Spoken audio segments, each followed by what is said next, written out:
Goffs, California was once a small but thriving stop on Route 66. It was founded as a rail siding in 1883 and prospered until 1931, when Route 66 was redirected and the town essentially disappeared. Here we are in this beautiful property out here in the Mojave. It's being kept alive and preserved by Dennis and his wife Joanne. Let's go inside and meet him. You're gonna love him. Hi, nice to see you. Dennis, how are you? Good to see you. And it's Hugh. Good seeing you. You know, when you come pulling up here, one of the highlights, the building you can't wait to get in, is this one. Tell me about, we're in the schoolhouse now? Tell me about the Goffs Schoolhouse. Was built here in 1914. Goffs sat abandoned until 1998, when the Case Beers began transforming the dilapidated schoolhouse into a museum. Now, obviously, it hasn't always been in this condition, right? I mean, this is mint. It served as a school until 1937. And then what happened? They built a new one down in Essex, 18 miles down the road, because Route 66 had bypassed the place. While in operation, the school taught as many as 20 students at a time, from railroad, mining, and ranching families. Any of the former students ever come back? Oh, yes. See, we've been here 25 years, Joanne and I have. We came here on 13th February 1990. And people, students, come back. But we didn't wait for them to come back. We went looking for them. So between 1911 and 1937, 412 different little human beings went to school here. And we know the name of every one of them.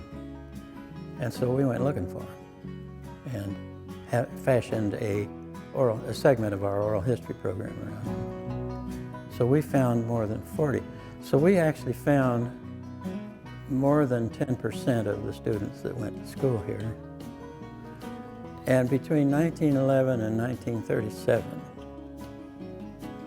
there is no year for which we didn't have at least one person to interview. When they come back or they talk about it, can you see it on their face? Do you know that they're a former student? You can see it in their tears sometimes. Dennis became fascinated with the desert while he served as a Marine during the Korean War. Goffs has a military history as well. Well, I've left out an important chapter of the history of this place. On the 7th of December, 1941, the Japanese attacked Pearl Harbor. And within less than a year, this became a part of the California Desert Training Center. General Patton was out here, putting together the troops to take to North Africa. Then in 1942, one of the divisions that came in here was the 7th Infantry Division. So they got trained in desert warfare. They got their blood thinned down and they gave them that lightweight clothing and they sent them to Alaska and they drove the Japanese out of the Aleutians. Of course they did. Very distinguished combat division. And when we first came here, there would not be a month go by, but what?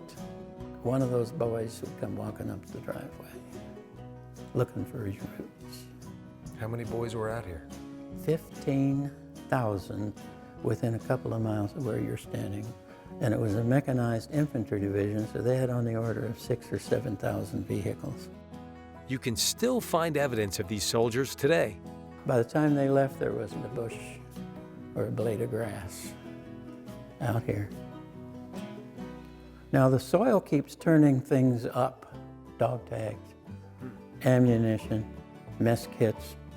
One of the stories I like to tell is we were out in a valley a little to the south here one time and Joanne says, "Look," and she looked down and there was a set of dog tags complete with a chain, just like mine that I had. See, that wasn't all that long after World War II, 6 or 7 years. As you can see, Dennis is full of just amazing stories. It's fantastic being here. This patch of the desert was once dotted with thousands of stamp mills, which crushed rock to expose metal ore. Well, what do we got here, Dennis? That's the 10-stamp ore mill. And not to be too obvious, I'm counting 1, 2, 3, 4, 5 on each side. That's why I got the name.